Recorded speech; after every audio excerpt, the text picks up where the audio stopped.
గాక. మరి 7 మాసంలో అయిపోయినాయి, 8వ నెల మొదటి ఆదివారంగా దేవుడి దినాన్ని మనకు ఏర్పాటు చేసినాడు. చక్కగా సజీవ లెక్కలో ఉన్నాం. దాన్ని బట్టి దేవునికి ఒకసారి స్తోత్రం చెప్తాము. హల్లెలూయా. ఎంతో మంది చనిపోయారు వరదల వల్ల, వంకల వల్ల, యాక్సిడెంట్స్ వల్ల, భూకంపాల వల్ల, ఎన్నో రకాలైనటువంటి ఇరుకులు, ఇబ్బందులు, ఆపదల వల్ల నశించిపోతున్నటువంటి ప్రజల్లో కొత్త గొప్ప దేవుడు క్షేమం అనుగ్రహించి కాలు చేతులు చక్కగా పెట్టి ఈరోజు కూర్చొని ప్రభా అని మొదలుపెట్టుకునే భాగ్యంలో మనం జ్ఞాపకం చేసుకోవడం చాలా గొప్ప విషయం. దేవుడికి మహిమ కలుగును గాక. మరి స్వార్థ విషయాన్ని, స్వార్థ పరిచయ విషయాన్ని మనం జ్ఞాపకం చేసుకుంటూ ఉన్నాం. దేవుడు తన బాప్తిజం తీసుకున్న తర్వాత ఆ రోజు లేదా మరుసటి రోజు, ఆ తర్వాత 3వ రోజు కానాను పెళ్లి విషయాన్ని జ్ఞాపకం చేసుకుంటూ ఎలాగా స్వార్థ పరిచయం చేశాడు, ఎలాగ ఆత్మను సంపాదించుకున్నాడు, ఎలాగా ఆ పరిచయ విషయాన్ని మనకు బోధిస్తూ వచ్చాడు, వాటి ద్వారా అనే అంశాలను మనం జ్ఞాపకం చేసుకుంటూ వచ్చాం. ఆ తర్వాత అనేక అంశాల గురించి మనం మాట్లాడుతూ ఉన్నాం. ఈరోజు మరి అన్యుడైనటువంటి ఒక శతాధిపతి, ఆయన పేరు కర్నోళి. ఆ కర్నోళి అనేటువంటి ఆయన మరి ఇటలీలో పటాలం అనేటువంటి పటాలంలో శతాధిపతి అయినటువంటి వాడు. శతాధిపతి అంటే ఒక 100 మందికి ఆఫీసర్, సోల్జర్, ఈ యొక్క వీళ్ళు ఉంటారు కదా ఆ యుద్ధ వీరులు, వీళ్ళందరికీ కూడా 100 మందికి ఒక లీడర్, 100 మందికి ఒక లీడర్ అట్లా ఉన్నాడు. ఈ శతాధిపతి అంటే ఒక 100 మందికి సంబంధించిన లీడర్, అంటే అప్పటికి కూడా అది గొప్పదే కదా. సో ఏమంటారు వీళ్ళందరినీ కూడా కమాండెంట్లు, తర్వాత ఇంకా అంటారు అలాగే అన్నమాట. కాబట్టి ఈ శతాధిపతి గురించి మనం మాట్లాడుకున్నాం. ఈ శతాధిపతి కథ మరి అపుస్తల కార్యములు 10వ అధ్యాయం అంతా కూడా ఉంది. ఈ 10వ అధ్యాయంలో ఈ కథలో మనందరం కూడా చాలాసార్లు జ్ఞాపకం చేసుకున్నాం, అనేక విషయాలు గ్రహించినాం. మళ్ళీ ఒక్కసారి దాన్ని రీఫ్రెష్ చేసుకున్నాం. ఏంటి ఎలాగా అనే విషయాన్ని మనం జ్ఞాపకం చేసుకున్నాం. ఇటలీ పటాలం అనబడిన పటాలంలో శతాధిపతి అయిన కొర్నేలి అను భక్తిపరుడు ఒకడు కైసరీలో ఉండేది. అతడు తన ఇంటి వారందరితో కూడా దేవుని యందు భయభక్తులు గలవాడయుండి ప్రజలకు బహుధర్మము చేయించు ఎల్లప్పుడూ దేవునికి ప్రార్థన చేయువాడు. దయచేసి జ్ఞాపకం పెట్టుకుందాం ప్రియమైనటువంటి దేవుని బిడ్డలారా. ఇతను ఒక అన్యుడు, ఇతను ఒక అధికారి. ఎవరమైనా ఒక చిన్న పొజిషన్లో ఉంటేనే మనకు ఒక స్టాండర్డ్ ఈగో, కొంచెం లెవెల్ ఎక్కువ ఉంటుంది. అటువంటిది ఒక శతాధిపతి అంటే ఆయన కొంచెం మంచి లెవెల్లో ఉన్నటువంటి అధికారి కాబట్టి, 100 మంది సైనికులు ఆయన కింద ఉన్నారు కాబట్టి ఒక ఇగో అని అనలేము, కానీ ఒక స్టాండర్డ్ మెయింటైన్ చేసేటువంటి పరిస్థితి ఉంది. అయితే ఆయన గురించినటువంటి మాటలు ఒక అద్భుతమైనటువంటి రీతిలో ఇక్కడ రాయబడ్డాయి. దేవుని పరిశుద్ధ గ్రంథంలో ఒక వ్యక్తి గురించి రాయబడ్డామంటే పరిశుద్ధాత్ముడు రాయటం కదా. పరిశుద్ధ గ్రంథాన్ని మనం ఎలా నమ్ముతామంటే పరిశుద్ధాత్మని ప్రేరేపణ చేత రాయబడ్డది. దేవుని ప్రేరేపణ చేత ఒక మనిషి గొప్పతనం గురించి రాయబడ్డదంటే ఆ మనిషి నిజంగా ఎంత గొప్పవాడు, ఎంత భాగ్యవంతుడు, ఎంత ధన్యుడో మనకు తెలుసు. కాబట్టి మీరు ఇక్కడ చూస్తే ఆయన తన ఇంటి వారందరితో కూడా ఏదో నేను బాగున్నాను, నా పిల్లలది ఏముంది, వాళ్ళ గురించి కూడా నేను ప్రార్థన చేస్తూ ఉన్నాను. అందుకని ఒక ఆదివారం నేను చెప్పాను, రక్షణ ఎవరిది వాళ్ళదే, ఎవరు తింటే వాడి కడుపుకి అది నిండుతుంది, వాడికే బలం వస్తుంది. కాబట్టి నేనేదో చేస్తాను, నేను ప్రార్థన చేస్తాను, నిన్ను ఉండమని కూడా చెయ్యి, నేను కూడా చేస్తాను సపోర్టివ్గా అనాల్సిందే తప్ప నీ బదులు నేను చేస్తాను అనుకోవడానికి దీని కాదు. అట్లాగా ఇక్కడ మీరు గమనిస్తే ఒక అన్యుడైనప్పటికీ, ఒక అధికారి అయినప్పటికీ తనకు సమయం ఉండకపోవచ్చు, చాలా టైట్గా ఉండొచ్చు ఈ డ్యూటీలు కదా, ఇరుకులు, ఇబ్బందులు, తర్వాత ఆయన చేయవలసినటువంటి పనులు, ఇవన్నీ కూడా చూసినప్పుడు ఆయనకు సమయం ఉంటుందని మనం అనుకోలేము. ఎందుకంటే మనకు సమయం, మనం కూలి పనులు చేసినట్టుమైనా మనకు సమయం ఉండదు. ఎందుకంటే పొద్దునపై రాత్రికి వస్తాం కదా, ఇబ్బంది అవుతుంది. అటువంటిది ఆయనకి ఎన్ని తలనొప్పులు ఉంటాయో మనకు తెలియదు. అటువంటి ఆయన తన ఇంటి వారందరితో కూడా, నేను అందుకే చెప్తూ ఉంటాను, గృహగుడిని పెట్టుకోండి. ఇంటి వారందరితో యెహోషువలో మాట చూస్తాం, ఏమని చూస్తాం, మీరు ఏమన్నా చేసుకోకండి, నేను నా ఇంటి వారును. సో ఇంటి వారును అని ఆయన చెప్తున్నాడు. ఇంటి వారందరూ వచ్చి చెప్పట్లా, నేను నా అంటే అంతగా ఉంటుంది ఆ గృహ యజమానికి, ఆ గృహ అధిపతికి, ఆ పెద్దవాడికి, ఆ గృహంలో ఆ ఇంటి పెద్దకు అంత అధికారం ఉంటుంది. నేను నా ఇంటి వారిని యెహోవాను సేవించదమంటూ ఉన్నాడు. కాబట్టి వాడు ఉండడండి, ఈ టైంలో బయటకు వెళ్తాడండి, వీడు ఉండడండి, వీడు విన్నాడండి, ఇక మా పిల్లలు అంతేనండి అనకూడదండి. అట్లాగా దేవుడు వారు మీకు ఇచ్చినటువంటి బహుమతులు వాటిని సక్రమంగా తయారు చేసి మళ్ళీ అప్పగించాలా దేవునికి.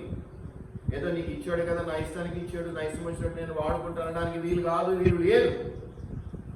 తిరిగి వాళ్ళని సక్రమైన రీతిలో రాజమార్గంలో పెంచి మంచి పెద్ద ఇదిగా చేసి, ఇదిగో ప్రభా నువ్వు ఇచ్చినటువంటి బహుమతిని ఇలా తయారు చేశానని గర్వంగా అప్పగించాలి. ఒక కలెక్టర్ని చేసినా, ఒక ఇంజనీర్ని చేసినా, ఒక డాక్టర్ని చేసినా, లేకపోతే ఇంకేదో చేసినా, ఏది లేకపోయినా ఒక మంచివాడిగా చేసిన, బాధ్యత గల పౌరుడిగా తీర్చిదిద్దిన, ఇలా ఉండాలి.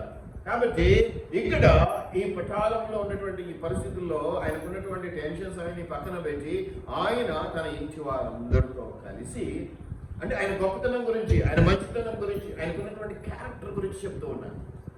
ఇక్కడ మనం ఇంతగా గమనిస్తే పెద్ద క్యారెక్టర్స్ అంటే ఇద్దరే కనిపిస్తారు ఈ యొక్క అధ్యాయంలో. ఒకరేమో ఈ కొర్నేలియు, రెండవ ఆయన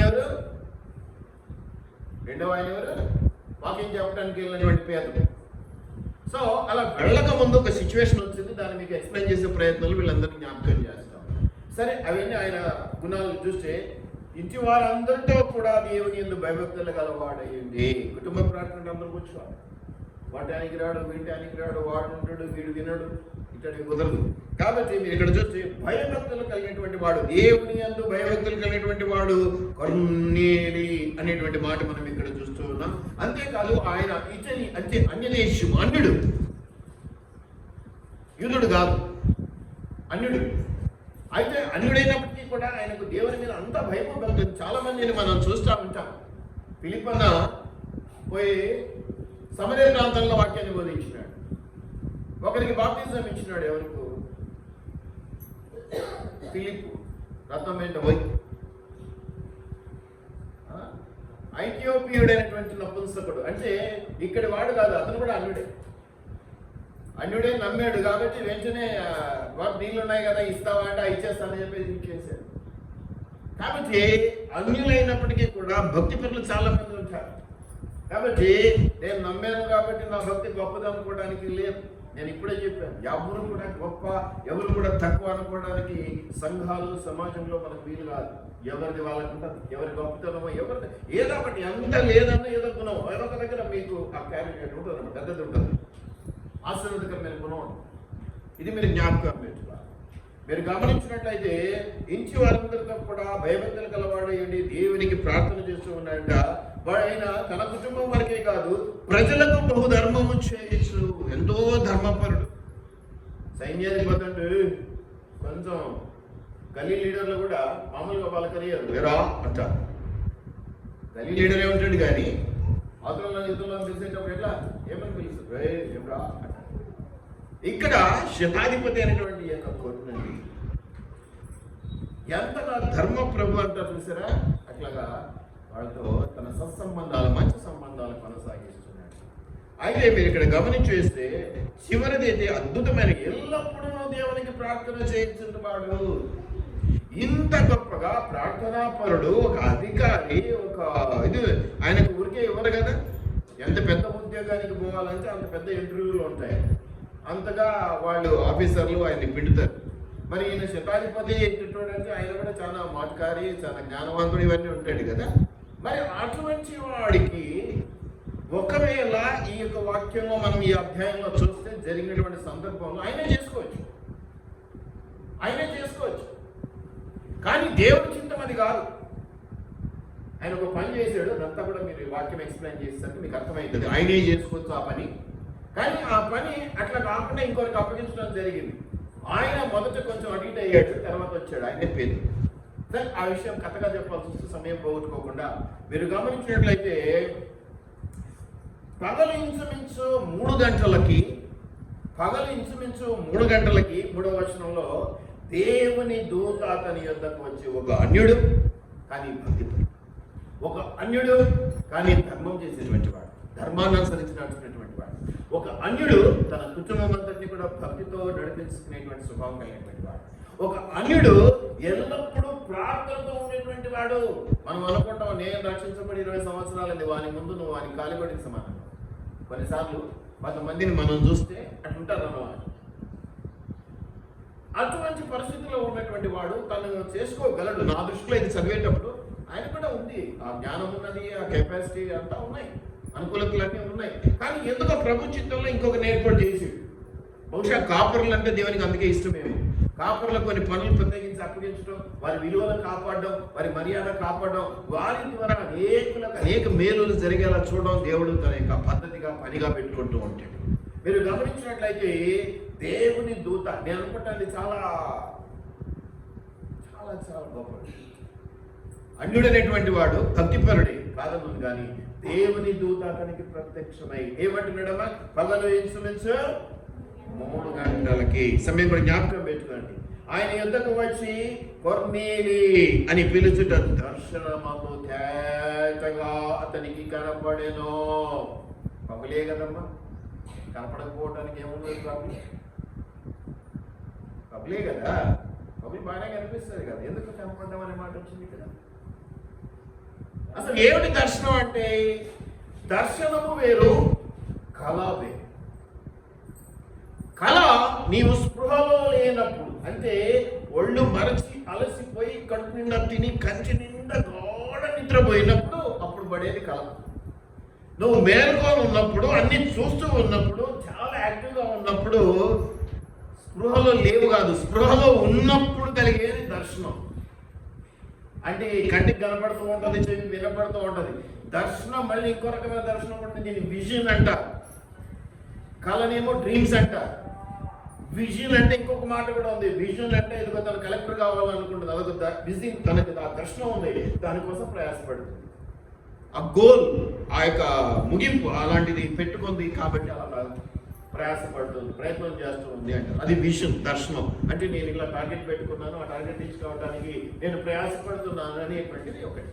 కాబట్టి విజన్ అంటే దర్శనం. కాబట్టి ఇక్కడ మీరు గమనిస్తే ఆయన పగలు 3 గంటల కంటే నిద్రపోయే సమయం కాదు అది. అన్నాను, ఒక సైన్యాధిపతి నిద్రపోతాడా? అటువంటి సమయంలో దేవదూత అతనికి ప్రత్యక్షంగా చెప్తున్నటువంటిది దర్శనంలో కనపడుతున్నటువంటిది. దర్శనాలు, కళలు, మీ యొక్క యవనస్తులు, వృద్ధులు కళలు కంటులో దర్శనాలు వస్తాయి అని వాక్యం సెలవిస్తుంది. నీకు రావట్లేదంటే నువ్వు అంత భక్తిపరుడు కాదు. విజన్స్ వస్తాయి, ఎవడు ఇష్టం. మీరు ఇక్కడ ఇక కొర్నేలి విషయంలో గమనించినట్లయితే ఆయన పిలిచిన దర్శనమందు తేటగా అతని కనబడిన అతడు దూత వైపు తిరిగి చూసి భయపడి, ప్రభువా ఏమని అడిగినందుకు దూత, నీ ప్రార్థనలను నీ ధర్మ కార్యములను ప్రజలకు కనపడినాయి, ఇరుగు పొరుగు కనపడినాయి. వాడొచ్చి శాలువ కప్పిపోయినాడు, వీడొచ్చి దండేసిపోయినాడు, వాడొచ్చి వారి దగ్గర సభకు నిన్ను అధ్యక్షుడిగా ఉండమని పిలిచి స్టేజ్ మీద కూర్చోబెట్టినాడు. ఇవే కదా మనం దాన ధర్మాలు, తర్వాత ఇంకేమైనా చేసి ఎందుకోసం చేస్తాం కదా. మరి మధ్య ఒకటి పేపర్లో చూసిన, చాలా నెలలు అయింది, నెలగా సంవత్సరం దాటింది. నీళ్ళప్పుడు హాస్పిటల్కి వెళ్ళి అందరికీ యాపిల్ పంచినారు. తీరా అక్కడ ఉన్నటువంటి వాడు ఎక్కడో పని మీద వచ్చినప్పుడు నాకు కలిసినాడు. 5 తెచ్చి 5 పంచి 500 పంచుదామని మరుసటి రోజు పేపర్లు వేసుకున్నారన్న. అట్లుంటుంది అన్నమాట. పేరు కోసం, పలుకుబడి కోసం, ఇంకా ఏదేదో చేస్తారన్నమాట. అదంతా కూడా మనం నిజమని నమ్మి పుట్టలు పడిపోతాం. ఇక్కడ అట్లా లేదు. ఏమని చెప్పబడుతూ ఉన్నదంటే నీ ధర్మ కార్యములను, ఇంకా ఏంటంటే అంతకంటే ముందు ఇంకోటి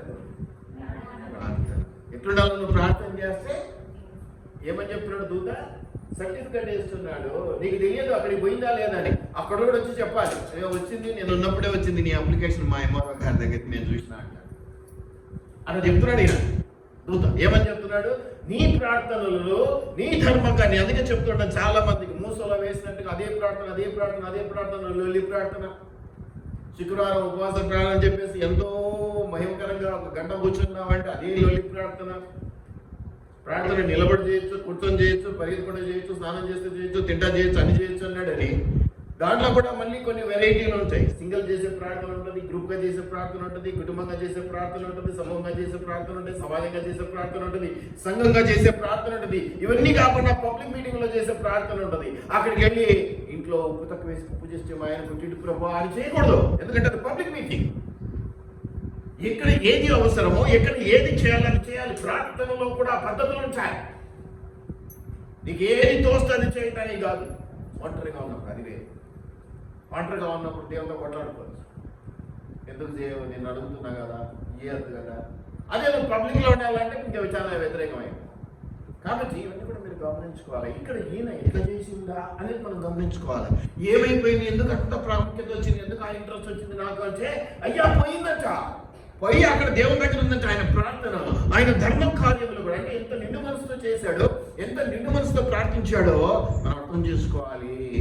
ప్రార్థన అనగానే చేస్తూ ఉంటారు, నాలుగు వాక్యాలు చెప్తారు, చాలా కష్టం. ముఖ్యంగా పాస్టర్లకు ఎప్పుడు కూడా చాలా టెన్షన్ ఉన్నప్పుడు ఇవ్వకూడదు. ఎందుకంటే ఆయన ఆదికాండం నుంచి ప్రకటన గ్రంథం అనుకున్నటువంటి వాక్యాలు ఎత్తి చూపించి ఆ వాక్య ప్రకారం ఈ వాక్య ప్రకారం అని మొదలు పెడతాడు. అయిపోతుంది, ట్రైన్ వెళ్ళిపోతుంది. ట్రైన్ బుక్ చేసుకున్నాం అనుకో, ట్రైన్ వెళ్ళిపోతుంది, మళ్ళీ మరుసటి రోజు వెళ్ళాల్సిందే. ఇక చాలా జాగ్రత్తగా ఉండాలి. ఎక్కడ ఏ ప్రార్థన ఎంత చేయాలో అంతే చేయాలి. సో ప్రార్థనలు ప్రభుత్వంగా చేయడం అనేది నా ఇక్కడ అంశం. అంటే ఎంత బాగా చేసినాడు, ఎంత నిండు మనసుతో చేసినాడు, ఎంత శ్రేష్టంగా చేసినాడు, ఎంత విలువగలదిగా చేసినాడు, అప్పుడు అది నెరవేర్చబడింది. ప్రార్థనలు ప్రభుత్వానికి చేరాలి, మనం చేసే ధర్మకార్యాలు. అందుకే కొర్నేలి విషయంలో అన్యుడైనప్పటికీ కూడా దేవదూత అతనికి ప్రత్యక్షమైంది. నువ్వేమో 10 సంవత్సరాల నుంచి చేస్తుంటే నీకు ఒక దర్శనం కలగదు, ఒక కళ కలగదు. మహా కళ కలిగిందంటే ఏమన్నా బిర్యానీ తిన్నట్టుగా ఇచ్చాం కళ. ఏం చేస్తాం, అవే ఉంటాయి సాక్ష్యాలు, అంటే అవే ఉంటాయి, ఇంకేదన్నా అంటే అదే ఉంటాయి. అందుకే దున్నత సాక్ష్యం తగ్గుత సాక్ష్యం అనకూడదు. సాక్ష్యాలు కూడా విలువతో కూడినవిగా ఉండాలి. అవి ఇతరులను ప్రేరేపించాలి, ఇతరులకు మేలు కలుగుతుందన్న ఒక ఆశ కలిగించాలి. దేవుని మహిమపరిచే పరిస్థితుల్లో మనం ఆ సాక్ష్యాన్ని చెప్పుకోవాలి. జాగ్రత్తగా ఉండాలి. ఈ కొన్నేళ్ళ విషయంలో అన్యుడైనప్పటికీ అతనికి ఉన్నటువంటి గుణగణాలు ఏంటి, దేవుని సన్నిధి అతనికి ఎలా తోడుగా ఉంది, అసలు ఎందుకుందంటే అతను మంచి ప్రార్థనాపరుడు, భక్తిపరుడు, కుటుంబంతో కలిసి ప్రార్థన చేసినటువంటి వాడు, అంతేకాదు దయగలిగినటువంటి వాడు, తన దగ్గర ఉన్నటువంటి జనములకు ధర్మం చేసేటువంటి వాడు. చాలా మందికి దయ ఉంటుంది కానీ ధర్మం చేయలేరు. నాకే లేదురా అంటారు, ఒకే డైలాగ్, నాకే అనొద్దండి అనుకుంటారు. అందుకని కొంతమంది చాలా సెంటిమెంట్ ఫీల్ అవుతుంటారు. కొన్ని పదాలు వాడేటప్పుడు జాగ్రత్తగా ఉండాలి.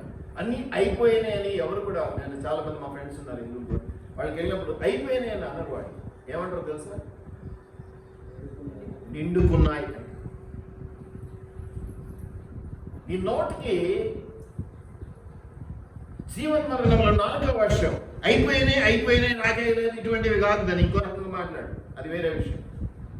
దయచేసి జ్ఞాపకం పెట్టుకోండి, ఆయన ప్రార్థనలు, ఆయన ధర్మ కార్యములు ప్రభు చెంతకు చేరినప్పుడు ఆ ఒక్క పరిస్థితిని ఇక్కడ దూత వివరిస్తూ ఉన్నాడు.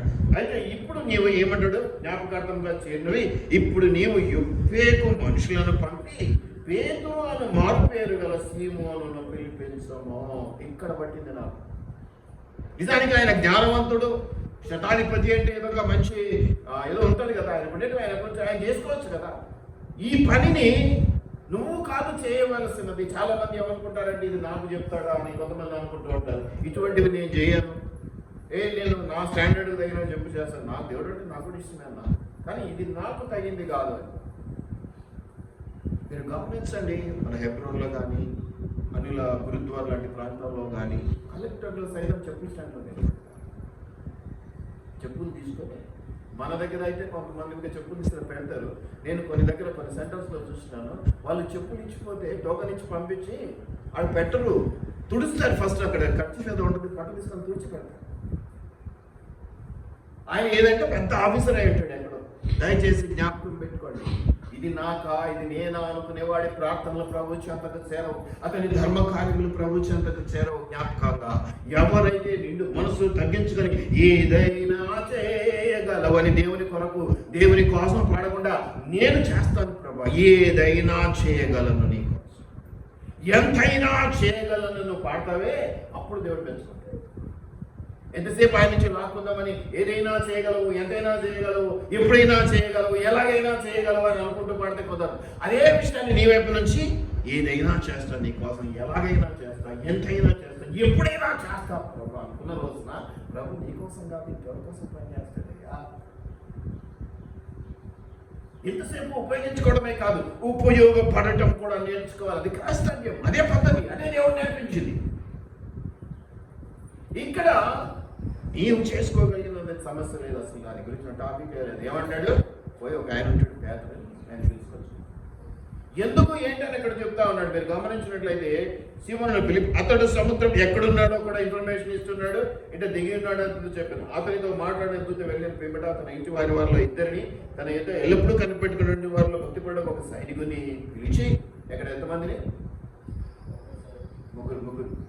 మనం ముగ్గురు అనే మాట ఎంత ప్రెషియస్గా, ఎంత విలువైనదిగా వాడటం. తండ్రి, కుమార, పరిశుద్ధాత్మ దేవుడని, త్రియేక దేవుడని, తృత్వమైన దేవుడని కదా, 3 ముచ్చట్లని ఎంతో గొప్పవాడు. ఇక్కడ ముగ్గురిని పంపిస్తున్నాడు. చాలా కొన్ని కాదు పాయింట్ చూస్తే చాలా ఆశ్చర్యం వేస్తుంది. అందుకో 4 పంపించాడు లేదా కొంతమందిని పంపించాడు అని చెప్పొచ్చు కదా. ప్రత్యేకంగా చెప్తున్నాడు చూడండి, తన దగ్గర విధేయతతో భక్తితో ఉన్నటువంటి ఒక సైనికుడిని, తన పని వాళ్ళలో ఇంకో 2 కలిపి 3 పంపిస్తూ ఉన్నాడు పేతురు తీసుకురావడానికి. ఇక్కడ మీరు గమనిస్తే ఇక్కడ పేతురు అవసరత ఇతనికి ఎంత ఉందో, పేతురు ఇక్కడికి రావాల్సిన అవసరత పేతురుకు ఉంది, దేవునికి కాదు. దేవుడు ఎవరితోనైనా పని చేయించుకుంటాడు. నువ్వు చేయకపోతే నీ స్థానంలో ఇంకొకరిని పెట్టుకుంటాడు. కానీ అలా ఒప్పుకో కాబట్టి నువ్వే చేయరా అంటాం. ఎందుకు అంటామంటే దేవుని ఆశీర్వాదం నీకు రాసి పెట్టున్నా, నువ్వే పొందుకోవాలి. ఎందుకు వేరే వాళ్ళకి పోయేటట్టు చేస్తావు? నీకు ఇష్టం ఉన్నా లేకున్నా తల ఉంచి విధేయతతో ఆ పని ముగించు, ఆ పని చెయ్యి. నేను నాకు అనుకూలత లేదు ఎప్పుడు ఉండదు. దేవుని కృపను పొందుకునేటువంటి పరిస్థితి సాధారణకి ఎప్పుడు కలిగించడు. నీకై నువ్వు తెగింపుతో చేయాలి. 1-2 సార్లు, తర్వాత ఆటోమేటిక్గా వాడు వెళ్ళిపోతాడు. ఇక వీడు విన్నాడు మాట, చెప్పిన మాట దేవుని మాట వినేటట్టున్నాడు. ఇక నాకెందుకు పని అయినా వెళ్ళిపోతాడు. వింటావేమో అన్న అనుమానం ఉన్నప్పుడు సాధారణ నిన్ను వదిలిపెట్టాడు, పక్కనే ఉండి మళ్ళీ గిచ్చుతుంటాడు. వినవని వాడికి తెలియాలి. వినవు అని వాడికి తెలిస్తే వాడు వెళ్ళిపోతాడు, నిన్ను విసిగించాడు. కాబట్టి నాకు 2-3 సార్లు టైం పడుతుంది. ఆ 2-3 సార్లు నువ్వు తెగింపుతో రావాలి, తెగింపుతో దేవుడిని మనం చేయాలి. అప్పుడు దేవుడు నిన్ను ఆశీర్వదించడం మొదలైంది. దేవుడు కూడా మొదట బతికించి ఆ తర్వాత పట్టజాలనంత ఆ కశ్యపు వాటిని విప్పి నిన్ను ఆశీర్వదిస్తానంటే. కాబట్టి మనమందరం జ్ఞాపకం చేసుకోవాలి, అన్యుడైనటువంటి కరుణని ఎంతగా భక్తిపరుడో, ఎంతగా ధర్మాత్ముడో, ఎంతగా దేవుని భయపడలేటువంటి వాడు, తన కుటుంబంతో సహా కూర్చొని ప్రార్థించుకునేటువంటి వాడు, ఎల్లప్పుడూ ప్రార్థించుకునేటువంటి వాడు, ఎప్పుడు అవసరమైనప్పుడు కాదు, ఎల్లప్పుడూ ప్రార్థించుకునేటువంటి వాడు అనేది మన జ్ఞాపకం. ఇది అతని గుణం. అయితే పేతురును పిలిచి పేతురును పంపించాల్సినటువంటి అవసరం ఎందుకు వచ్చింది అంటే, ఆ తర్వాత పేతురును చూస్తే మీరు గమనించినట్లయితే 9వ వచనంలో చూస్తే, మరునాడు వాడు ప్రయాణమై పట్టణంలో సమీపించినప్పుడు పగలించుమించు 12 గంటలు అవుతుంది. వాళ్ళు బయలుదేరి అక్కడికి వచ్చారు. 3 కూడా, సైనికుడు, 2 పనులు. ఆ టైంకి పేతురు విషయాన్ని ఇక్కడ తీసుకొచ్చాడు. అక్కడ సీన్ అయిపోయింది, ఇక్కడ సీన్ మొదలైంది అనమాట. అక్కడ కట్ చేసి ఇక్కడ మొదలు పెట్టారు డైరెక్షన్. ఏమనుంది పేతురు విషయంలో? పేతురు ప్రార్థన చేయటగా ఇక్కడ అక్కడ ఎక్కడ లేదు. ఏ హృదయంతో చేస్తున్నావో అది ముఖ్యం. కానీ కూర్చున్నావా, నిలబడ్డావా, చేసినావా, తర్వాత ప్రార్థనలు ఏమేమి వాడుతున్నావు కదా. ఏది ఎక్కువకూడదు, ఏది తక్కువ కాకూడదు. ఉప్పు ఎక్కువైనా ప్రాబ్లమే, కారం ఎక్కువైనా ప్రాబ్లం. అలాగని ఉప్పు తక్కువైనా ప్రాబ్లమే, కారం తక్కువైనా ప్రాబ్లమే. ప్రార్థన అనేటువంటి ఈ పదార్థం లేదా ఒక వంటను సక్రమంగా చేసి వడ్డించాలి. అందరికీ దీవెనకరంగా ఉండాలి. దయచేసి జ్ఞాపకం పెట్టుకోవాలి. ఇక్కడ పేదలు ప్రార్థన చేయడం దేవుడు ఇక్కడ ఈయన అసలు పేదలకు ఎందుకు ఈ అవకాశం కలిగించాలనుకున్నాడు దేవుడు? అందరికీ కెపాసిటీ ఉంది, అందులో శతాధిపతి పోనీ అక్కడే ఎవరైనా ఉంటే తెలుసుకోవాలని చెప్పిండొచ్చు కదా. పేదల్లో ఒక గుణం ఉంది, అది ఒక చెడ్డ గుణం. చెడ్డ గుణం ఉంది, చెడ్డ గుణం ఉన్నది. పేపర్లో ఏం చెడ్డ గుణం ఉన్నాయా? నమ్మబుద్ధి కాదు కదా. పేదల్లో చెడ్డ గుణం ఉందంటే నమ్మబుద్ధి అవుదా? పేదల్లోనే కాదు, యూదుల్లో చాలా మందిలో ఉంది, మనలో కూడా ఉంది. ఇప్పుడు మనలో కూడా ఉంది అది. అందుకని ఇది కూడా 2 మాటలు చెప్తాను. అప్పుడు దాడడం, ఇది ఒక మెట్టు, ఇది మెట్టు దాడడం. పేదలు ప్రార్థన చేసుకుంటున్నాడు మిద్ది మీదకి. ఎందుకంటే ప్రార్థన చేసుకుంటున్నాడు. ఎంతసేపు చేసాడో మనకు తెలియదు. మధ్యాహ్నం 12 గంటల కంటే మిట్ట మధ్యాహ్నం బాగానే ఆకలి అవుతుంది. కాబట్టి ఏమైందట, ఆయనకి మిక్కిలి ఆకలి అనేటువంటి మాట మీరు జ్ఞాపకం చేసుకోండి. మిక్కిలి దాహము, మిక్కిలి ఆకలి. ఏటట మిక్కిలి ఆకలి కొని భోజనము చేయగోరెను, ఇంటి వారు సిద్ధము చేయించుండగా. ఇంకా వంట అవుతుంది సార్, ఇంకా కొంచెంసేపు ప్రార్థన చేసుకోపో అన్నాడు. అన్నేవాడు దిగాక వంట అయినాక పిలుస్తాము, అవుతుంది, రెడీ అవుతుంది అని చెప్పిన. అప్పుడు ఏమైంది, సిద్ధము చేయించుండగా అతడు పరవశుడై. ఇక్కడ ఒక దర్శనం ముందే చెప్పాను, దర్శనం అంటే స్పృహలో ఉన్నప్పుడే మేలుకొని ఉన్నప్పుడే, కళ్ళు తెరిచి ఉన్నప్పుడే, ఆలోచిస్తూ ఉన్నప్పుడే కలిగేది దర్శనం. నీ హృదయంలో పుట్టే ఆలోచన కూడా ఒక దర్శనమే. చెప్పాను కదా ఇప్పుడే, నేను పలానా నుండి కావాలి అంటే అదొక విషయం, అదొక గోల్, అదొక దర్శనం. దానికోసం మంచి ప్రయాసపడుతూ ఉండాలి, పని చేస్తూ ఉండాలి, అప్పుడే పొందుకుంటాడు. దీన్ని మీరు జ్ఞాపకం చేసుకో.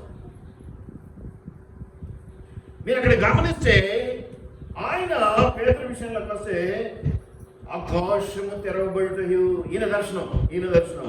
4 చెంగులు పట్టి దింపబడిన పెద్ద దుప్పటి వంటి ఒక విధమైన పాత్ర భూమి మీదకి దిగివచ్చుతాయో సూచన. అందులో భూమి అందుండే సకల విధములైన చతుష్పాద జంతువులను, ప్రాకు పురుగులను, ఆకాశ పక్షులను ఉండెను. అప్పుడు పేతురు నీవు లేచి చంపుకొని తినమని ఒక శబ్దం అతనికి వినపడిన. అయితే పేతురు, ప్రభా, నిషిద్ధమైనది, అపవిత్రమైనది ఏదైనాను నేను ఎన్నడూ తినలేదని చెప్పగా ఆత్మీయ గర్వంలో ఉన్నాడు పేతురు. యూదుడు కదా, చాలా నిష్ఠ, చాలా పద్ధతి, చాలా ఆచారం, చాలా వ్యవహారం కదా. మనకు కూడా ఉంటుంది కదా, మనకు కూడా ఉంటుంది. దేవుని నమ్మింటాం, దేవుని నమ్మాం, రక్షణలోకి వచ్చాం కదా. మేము కమ్మ కన్వర్ట్స్మెంట్, మేము బ్రాహ్మిన్ కన్వర్ట్స్మెంట్, మేము కాపు కన్వర్ట్స్మెంట్. ఒరే బాబు, నేను యేసుప్రభువును నమ్ముకున్న వాడిని అని చెప్పుకుంటే సరిపోదు. ఇంకా వెనకున్న తోట పోగొట్టుకోవడం, దాన్ని వదిలించుకోలేము. మేము ఫలానా కదా. కొంతమంది బాగు పెట్టుకుంటారు కదా, డేవిడ్ శాస్త్రి, డేవిడ్ చౌదరి, అవి పోగొట్టుకోవడం మనుషులకు ఇష్టం లేదు. ఇంకా అవి అటువంటి వాడు అనమాట పేతురు. అటువంటి వాళ్ళు ఇప్పుడు కూడా ఉన్నారు కదా, చౌదరి, రెడ్డి, శాస్త్రి పేరు మార్చుకుంటారు పాపం, డేవిడ్ అని పెట్టుకుంటారు, మంచిదే. కానీ ఇది మాత్రం ఉంటుంది పక్కన, David Reddy, David Shastri, David Chaudhary, ఇవి ఉంటాయి. అదే మరి కొంచెం ప్రాబ్లం. పేదరు గారు ఒక స్వభావం ఉన్నదేమో, దేవుడు అందుకే చెప్తున్నాడు. ఏంటంటే, నేను యూదుడను, నేను క్రమశిక్షణ కలిగినటువంటి వాడును, నేను మంచి ఆచార వ్యవహారంలో నడిపించుకునేటువంటి వాడును, ఇష్టారాజ్యంగా చేసేటువంటి కాదు. అందుకే అన్నాడు కదా, 3 ప్లేట్లు కడుక్కొని తింటాం కదా, ఏదో చెప్పారు కదా, శుభ్రత అని ప్రాకులాడతారు. అటువంటి ఆలోచన కలిగినటువంటి పేదలు, అది పోగొట్టడం దేవునికి ఇష్టం. పేదలు అటువంటి వాడికి అది ఉండటం మంచిది కాదు. అందుకని పేదలను సెలెక్ట్ చేస్తున్నాడు. దేవునికి అవసరమై కాదు, దేవుడు ఎవరితోనైనా పని చేయించుకుంటాడు, కానీ నిన్నే ఎందుకు బిగిస్తాడంటే నీలో ఆ మార్పు రావాలని కోరుకుంటాడు. నీలో ఆ తగ్గింపు రావాలి, ఆ విధేయత రావాలి, ఆ లొంగుబాటుతనం రావాలి, ఎస్ బాస్ అనేటువంటి తత్వం రావాలి. మనం ఈడే ఎస్ బాస్ అనమంటే అనం, ఇది దేవుని దగ్గర దేవుడు అంటే మనకి ఇంత కనిపిస్తుంది. అదే భార్యలో లేకపోతే ఇంకెవరన్నా ఇంతలో కనిపిస్తారు, వాళ్ళ దగ్గర మాత్రం ఎస్ బాస్. ఎందుకంటే అన్నం పెట్టదు సార్. నువ్వు దేవుని దగ్గర ఎస్ బాస్ అనమంటే బుద్ధి పుట్టదు మనకి. అంటే మనం చూసే చూపులో దేవుడు ఎట్లా కనిపిస్తున్నాడు, మనకు కావాల్సిన వాళ్ళు ఎట్లా కనిపిస్తున్నారో అర్థం చేస్తున్నాడు. మీరు గమనించినట్లయితే ఇక్కడ దుప్పట్లో ఉన్నటువంటివి రకరకాలు ఉన్నాయి, వాటిని చంపుకొని తినమని. అప్పుడు దేవుడు చంప మీద కొట్టినట్టు మాట్లాడినాడు. ఏమంటాడు? ఎన్నడూ నువ్వు తినలేదని చెప్పగా దేవుడు పవిత్రము చేసిన వాటిని నీవు నిషిద్ధమైన వాటిగా ఎంచవద్దు. అందరినీ రక్షణలో తీసుకోవడం దేవుని ఇష్టమైనప్పుడు నువ్వు ఇంకా వాడేది వీడేది అనుకోవడం ఏంట్రా బాబు అనుకో అంటున్నాడు. ఎంత చక్కటి మాట చూడండి. కొర్నేలి చాలా పెద్దవాడు, చాలా ఘనుడు. ఆయన దగ్గర ఒక అవసరత ఉంది. ఆ అవసరత మనం చివరికి వచ్చేసరికి మనకు అవసరమైంది. కర్నూలు అవసరత ఏంటో అయితే అది ఆయన చేసుకోగలడు. కానీ ఇక్కడ పేతురు ఉన్నాడు దగ్గరలో, పేతురును వాడుకొని పేతురుకున్నటువంటిది ఏదో కొంచెం మార్పు తీసుకురావాలని దేవుడు ఆశపడుతూ ఉన్నాడు. అందుకే నిన్ను అని పట్టుకున్నటువంటి నిన్నే పట్టుకుంటాడు, వేరే వాళ్ళ వదిలి పెట్టాడు. ఆలస్యం చేయడం, 10 సంవత్సరాలు చేయటం, 20 సంవత్సరాలు దాటివేయటం వల్ల నీకేం నష్టం? ఎప్పుడప్పుడు చేసేసుకోవాలి. ఏ రోజు పని ఆ రోజు చేసుకోవాలి. హోంవర్క్ల విషయంలో కానీ, చదువు విషయంలో కానీ టీచర్లు ఏం చెప్తారు? ఏ రోజు దేవుని పని విషయంలో నువ్వు లేట్ చేసి దేవుని పని అంటే ఈ రోజుల్లో, అప్పట్లో దర్శనం వచ్చింది, అప్పుడు ఏదో దిగొచ్చి చెప్పినాడు. ఈ రోజుల్లో అట్లా అవుద్దండి? అవుద్దాం? మనం అలా ఉన్నామా? దేవుడు దిగొచ్చి చెప్పేటట్టుగా కొన్నోళ్ళి లాగా పేదలాగా ఉన్నామా? మరి ఎవరి ద్వారా మనకి ఇస్తాడు? ఎవరి ద్వారా చెప్పిస్తాడు?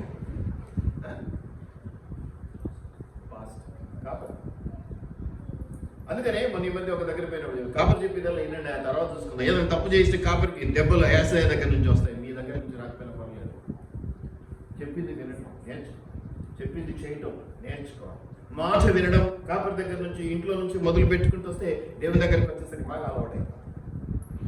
అంతే కదా, మాట వినేస్తాను.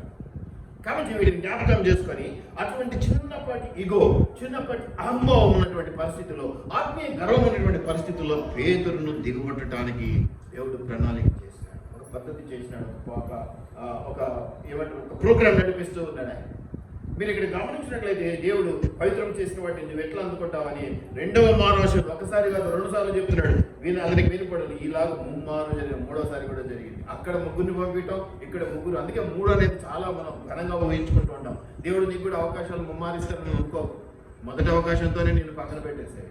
చెప్పలేము, ఇష్టమైన దానికి 10 అవకాశాలు ఇస్తాడు. మంచిది సముద్రం, ఇంకొక అవకాశం కింద మాత్రం లేదు. అందరికి అదే అవకాశం ఇస్తారని మాత్రం అనుకోకండి, ఎవరిది వాళ్ళకి. దయచేసి జ్ఞాపకం పెట్టుకోండి.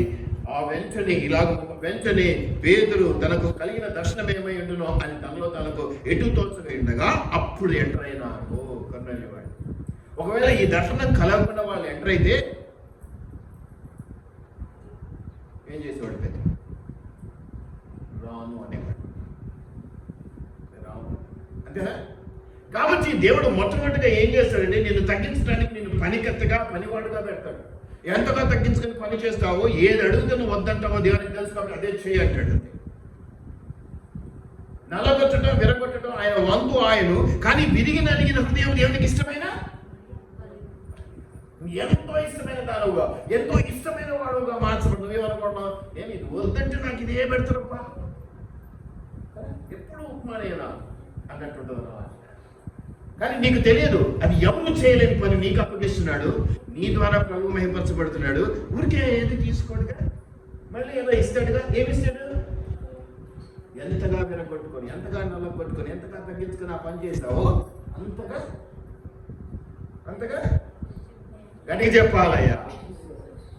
ఇట్లాంటివన్నీ పైకి పెట్టారు, ఇట్లాంటివి తగ్గించా చెప్పాలా. కానీ ఇట్లాంటివన్నీ ఎప్పుడు ఏంటి? ఇవన్నీ ఇట్లాంటి హెచ్చింపులో గట్టిగా చెప్పాలి, బుద్ధిలో తీసుకొస్తాడు దేవుడు. మాట వినులని ప్రజలు, లేవీకాండంలో మనం చూస్తాం, మాట వినులని ప్రజలు లయమవుతారు అంటే చనిపోతారు, నాశనం అవుతారు. కాబట్టి మీరు ఇక్కడ పేతురు విషయంలో తీసుకుంటే ఈ దర్శనాలు జరిగిన తర్వాత వాళ్ళు ఎంటర్ అయినారు. చూడండి దేవుడు ప్రణాళిక ఎట్లుంటుందంటే స్టెప్ బై స్టెప్ కదా. కొంతమంది డైరెక్టర్స్ ఉంటారు, ఏది ఎప్పుడు ఎక్కడ పెట్టాలో తెలుసు. మీకు ఆ మాట చెప్తే అర్థమవుతుందని చెప్తున్నా. ఇక్కడ సందర్భాన్ని పెట్టి అనవసరం కదా ఉపయోగిస్తున్నాను అనుకోకండి. అప్పుడు దాన్ని చూసినప్పుడు బాగా రుచిగా అనిపిస్తుంది. కొంతమంది తీసినట్టు చూస్తాం, ఇది ఇప్పుడు ఇక్కడ ఎందుకు పెట్టాడు, అప్పుడు అదే ఈ ఫైటింగ్ ఈడ ఎందుకు వచ్చింది, ఈ సాంగ్ ఆడేందుకు వచ్చింది, ఇంక డైరెక్టర్ గారికి తెలియలేదు రా. అవునా కాదా? లక్షపడే మంది మీరు సినిమాలు చూసించారు కాబట్టి కామెంట్లు బయటకు వచ్చినప్పుడు ఇట్లానే చేసింటారు కదా. చాలా బాగా తీశాడు, హృదయానికి హత్తుకునేటట్టు తీశాడు. ఇక్కడ కూడా దేవుడు ప్రతిదీ కూడా మొదట కన్ను, అయ్యా నువ్వు పేదలను పిలుచుకో. వెంటనే దానికి సంబంధించిన అరేంజ్మెంట్స్ ముగ్గురు వెళ్ళారు సిద్ధపడి. వాళ్ళు కిందికి వచ్చేటప్పటికి పైన ఈయనకు ఒక దర్శనం. దేవుడు తన పనికి వాడుకునేటప్పుడు ఎంత చక్కగా స్టెప్ బై స్టెప్ ప్రణాళికలో నేను నిలబెట్టుకుంటాడో. నువ్వు ఒక్కసారి ఒక్కరి పోగొడితే నువ్వు చాలా మందికి పోతే, గొలుసులో ఒక్కరు ఇప్పుడు తెగిపోతే మొత్తం పాడైనట్టే. ఇక దాన్ని గొలుసు అనలేము, తాడన్నా. గొలుసు అంటే మళ్ళీ వచ్చి దాన్ని కలపాలి. ఈ కలిపి ఇంకెక్కడన్నా ఒకటి దిగిపోయింది అనుకోండి, గొలుసు అనలేము దాన్ని, అదేదో తాడులాగా వచ్చేయ. ఇది జ్ఞాపకం పెట్టుకోవాలి. నువ్వు కలిపేవాడిగా, కలిపేదానిగా ఉండాలి తప్ప దానివల్ల నీకు కొంచెం నష్టం జరగవచ్చు, కొంచెం లాభం జరగవచ్చు అని దేవుడు. నష్టపోతే కూడా దేవుడు ఒకటే చెప్తాడు. ఏమని చెప్తాడు? నోరింతల ఆశ్చర్యం నా నిమిత్తమై, సేవ నిమిత్తమై, తండ్రినైనా ఆస్తులైనా ఇంకేదైనా పోగొట్టుకుంటే, ఏది పోగొట్టుకుంటే ఎంత విలువైన దేవునికి ఇస్తే అంత విలువైనది, అంతకంటే విలువైన 100 ఆశీర్వాదం. చాలా మంది ఏం చేస్తామంటే కానుకలు ఒకటి తీస్తే పౌలాలు 10 రూపాయలు లేవు కాబట్టి 10 రూపాయలు, పౌలాలు 10 రూపాయలు ఉంటాయి. ఇప్పుడు అన్ని 10 రూపాయలు పెట్టి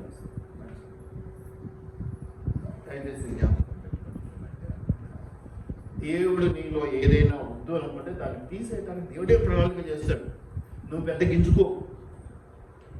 గింజుకో, అవసరం లేదు. దేవుడు ఉంచాడంటే దేవుడు అవసరార్థమే ఉంచాడు.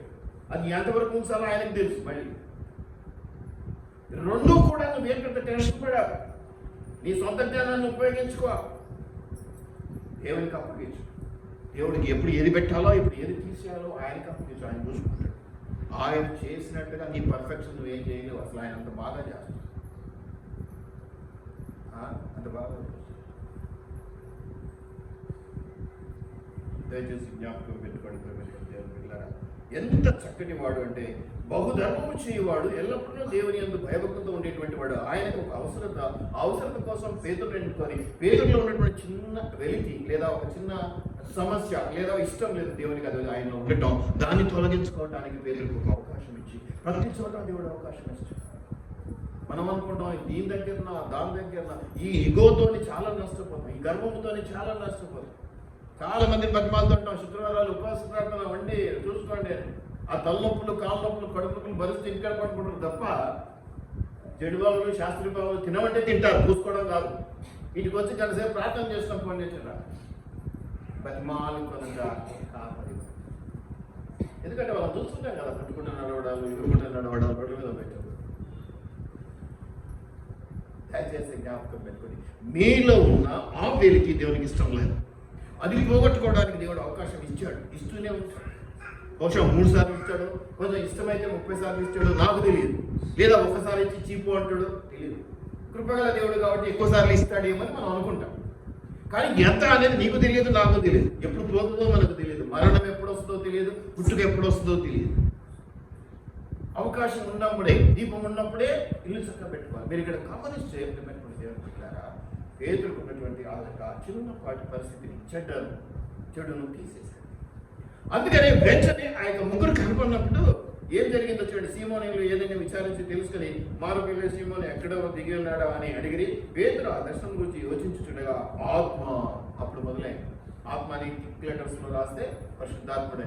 ఈ పరిశుద్ధాత్ముడు ఏమని, ఇదిగో 3 మనుషులు నిన్ను వెతుకుతున్నారు, నువ్వు లేచి క్రిందికి దిగి సందేహింపక వారితో ఏం చెప్తే అది సందేహించు.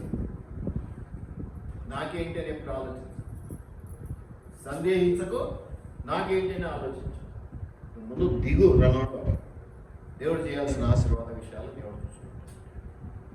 ఆలస్యం అవుతాయేమో కానీ ఆపేసే దేవుడు కాదు. అందరికీ తెలుసు సార్, నీ ఆశీర్వాదం కొంత ఆలస్యం అవుతే అవ్వచ్చేమో కానీ దేవుడు ఆపడితే ఇస్తాడు.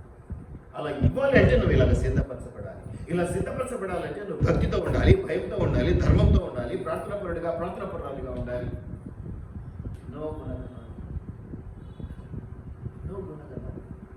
మీరు గమనించినట్లయితే ఇక్కడ అదంతా కూడా ఉంది. నీతిమంతుడును, దేవునికి భయపడేవాడును. ఇక మీరు చాలా చెప్తున్నారు మళ్ళీ ఇక్కడ కూడా. పేతురు ఆ మనుషుల యొద్దకు దిగి వచ్చి, ఇదిగో మీరు వెతుకువాడును నేనే, మీరు వచ్చిన కారణం ఏమని అడిగినందుకు వారు, నీతిమంతుడును, దేవునికి భయపడేవాడును, యూదా జనులందరి వలన మంచి పేరు పొందిన వాడునైనా శతాధిపతి కొర్నేలియు అనే ఒక మనుష్యుడున్నాడు, అతడు నిన్ను తన ఇంటికి పిలువనంపించి నీవు చెప్పు మాటలు విన్నావా. ఇక్కడ మన సబ్జెక్ట్, నువ్వు చెప్పే మాటలు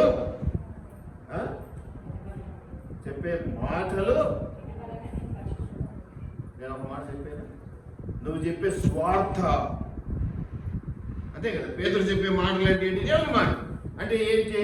స్వార్థ. బైబిల్ వాక్యాలు, దేవుని మాటలు, ప్రసంగాలు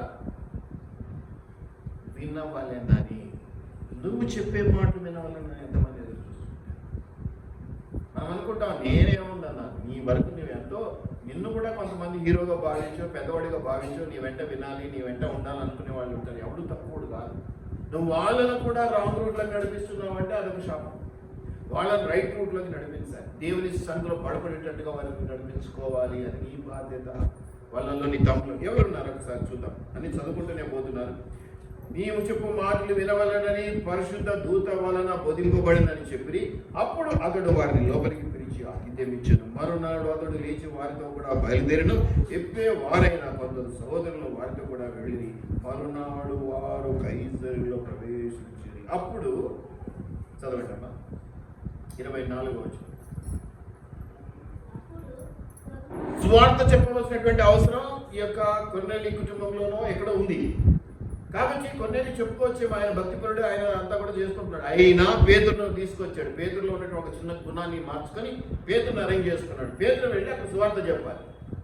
మీ ఇంటికి వచ్చి కాపరి వార్త చెప్పాలి, దేవుని మాటలు చెప్పాలి. నువ్వు బ్రోకుడిగా పెట్టుకున్నావు, లేదా ఇంకో బర్త్డే పెట్టుకున్నావు, లేదా నీకు ప్రమోషన్ వచ్చింది పెట్టుకున్నావు, లేకపోతే ఇంకేదో నీకు వచ్చిన రోగం పోయింది దాన్ని బట్టి హృదయపడికి ఏర్పాటు చేసుకున్నావు. ఇప్పుడు పేదలను పిలుచుకున్నావు, పేదలంత గొప్పని కానీ మీ కాపరిని పిలుచుకున్నావు. సరే, కాపరిని పిలుచుకున్నావు.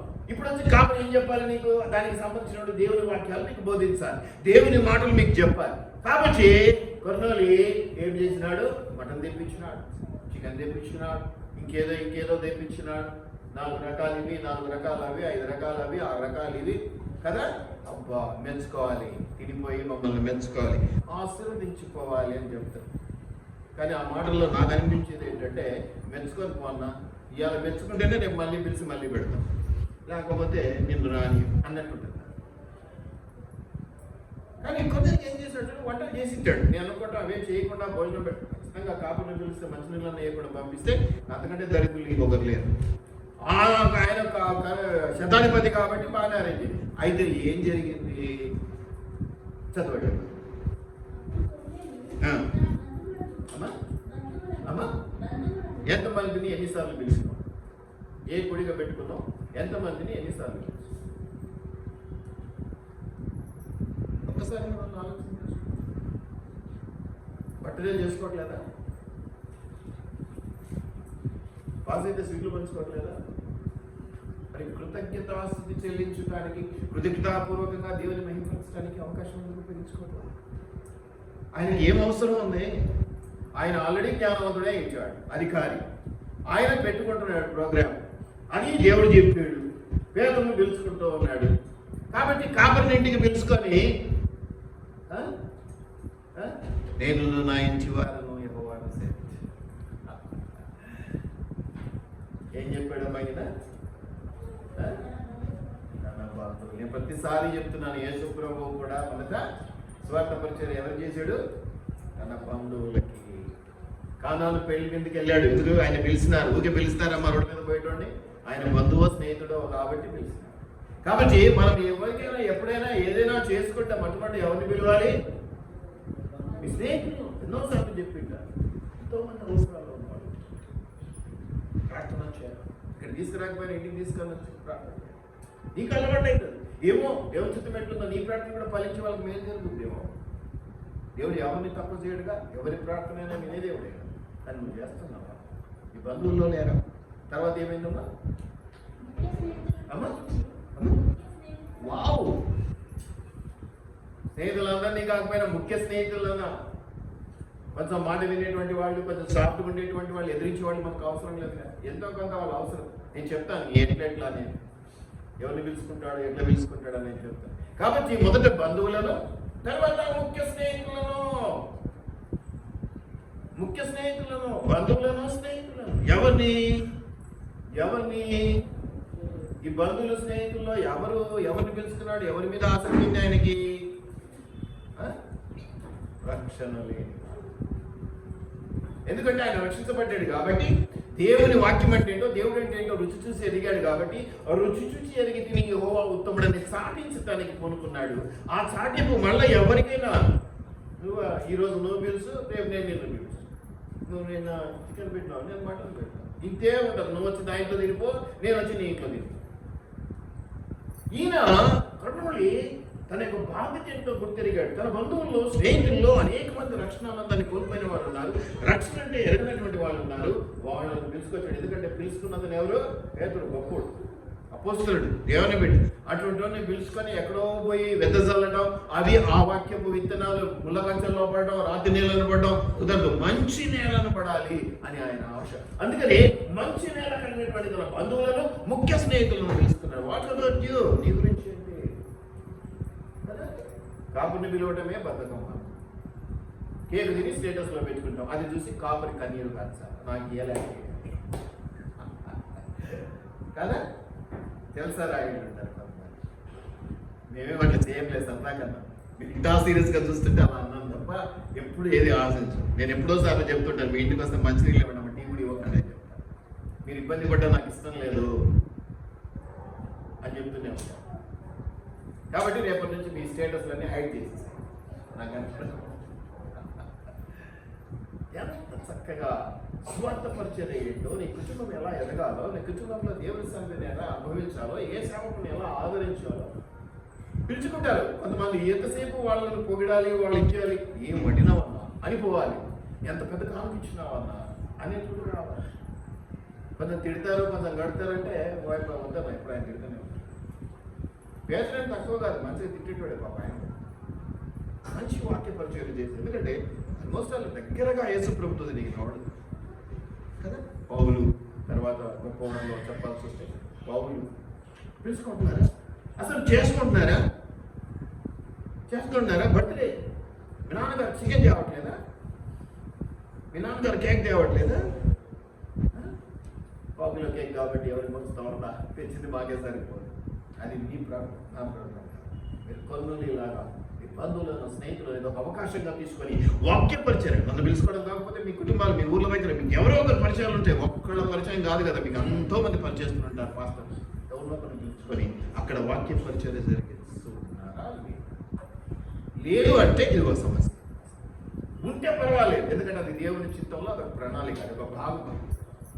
చాలా మందిని బతిమాలుకుంటుంటాం, ఎందుకు ఊరికి పెట్టుకోవట్లేదంటే ఏం చూడడంలా.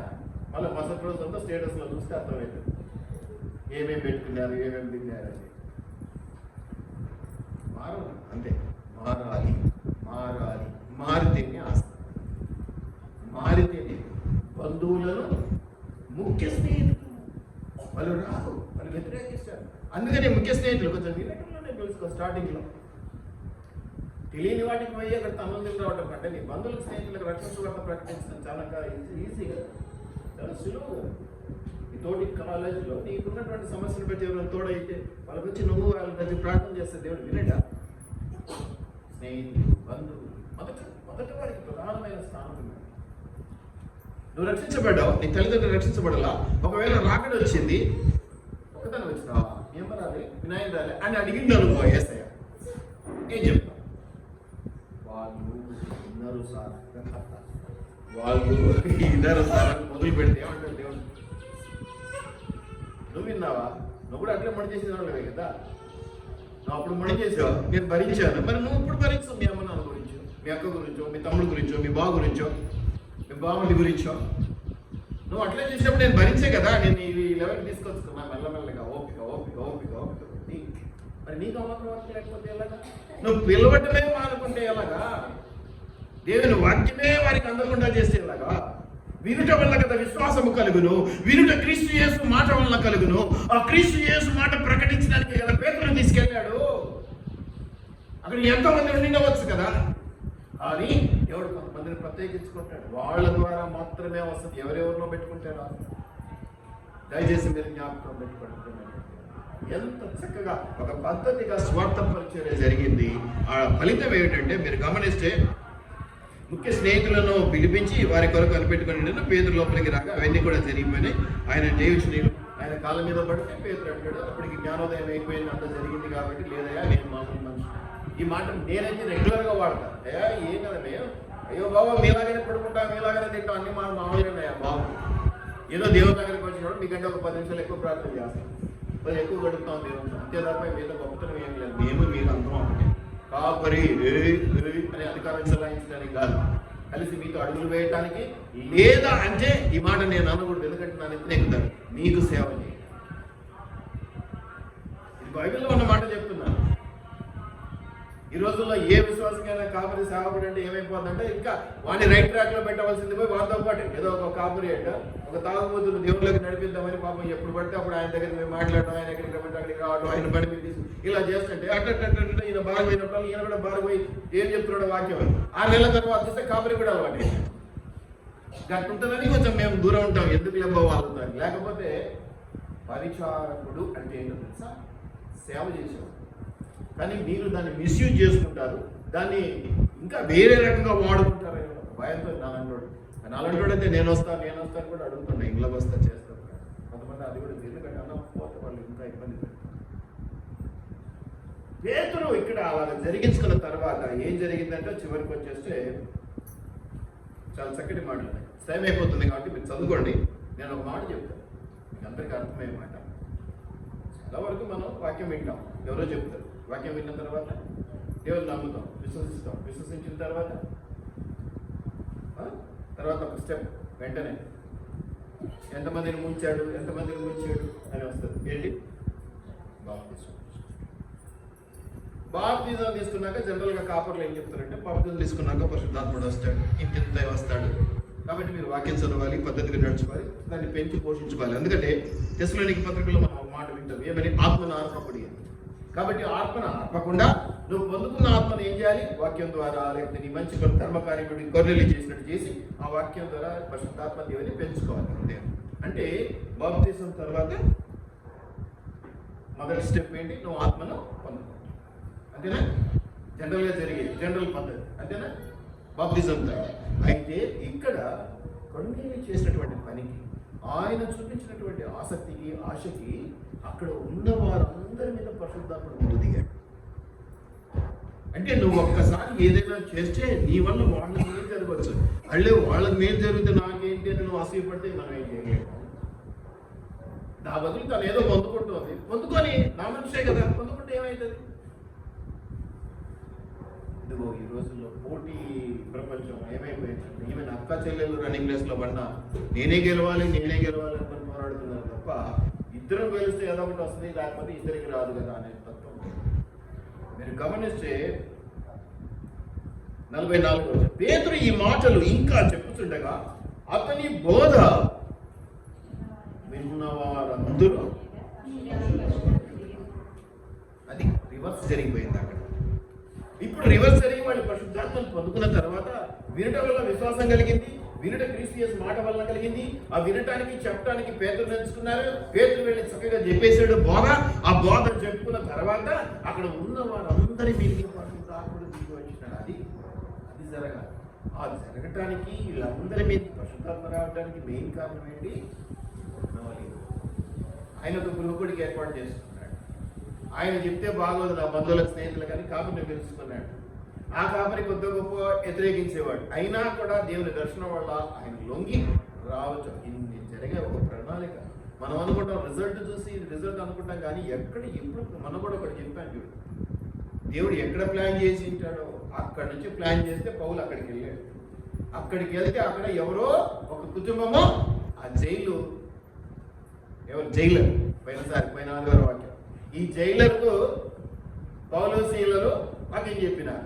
ఈ పౌలు శీలలు అక్కడికి పోవటానికి ఎన్ని స్టేజీల మీద దేవుడు నడిపించుకుంటూ పోయినాడు. అటు పోతే ఆపాడు, ఇటు పోతే ఆపాడు, ఇటే పోమన్నాడు. ఆ పోయి మొదట లుధియాకు రక్షణ, ఆ తర్వాత పూతోను దయబెట్టేటువంటి అమ్మాయికి రక్షణ, ఆ తర్వాత జైలర్కి రక్షణ. నిన్ను ఎలా వాడుకుంటాడో నీకు తెలియదు. అమ్మా ఇటు రా అన్నాడు. అబ్బా సార్ ఆయన ఒప్పుకున్న నాకే కుదరదు సార్, నా వల్ల కొంచెం కష్టమండి, మావిడ సరిగా చేయదు, నేనే ఎక్కువ చేసుకోవాల్సి ఉంటుంది. ఏదో ఒకటి ఈ వంకలు చెప్పేవాళ్ళు చాలా వరకు ఎటో ఏం చేస్తారు, ఎలా ఇక్కడ పరిశుద్ధాత్మను పొందుకున్నారు. తర్వాత 45-46 వచనాలు. సున్నతి పొందిన వారిలో పేతురుతో కూడా వచ్చిన విశ్వాసులందరూ పరిశుద్ధాత్మ వరమును పొందుతున్నారు. ఒట్టి పరిశుద్ధాత్మను పొందుతారు. ఎప్పుడు చెప్తూ ఉంటాను, నాకంటే గొప్ప కార్యాలు చేయాలి. ఇంకా 16 ఏళ్ళు అయితే ట్రైనింగ్లోనే ఉన్నాను. చూసుకురావటం, పని చేయటం, ప్రార్థన చేయటం, ప్రార్థన వీరులుగా మారిపోవటం, ప్రార్థన యోధులుగా మారిపోవటం ఎక్కడ జరుగుతున్నది? ఏదో వెళ్ళాలి, ఆదివారం ఏదో చెప్తాడు, వినాలి, వచ్చాలి. వచ్చినాక అప్పటికి చికెన్ ఉడకబెట్టుకొని వచ్చింటారు, లేకపోతే పుట్టిగా వంట చేసుకొని వచ్చింటారు, మనకు తెలియదు. కొంతమంది పని టైం సేవ్ అవుతుందని ఉడకబెట్టుకొని వచ్చింటారు, పోయినాక తాలింపు వేసుకుంటారు. ఇవన్నీ తెలుసు మా, కానీ ఏం చేస్తాం? అంతేనా?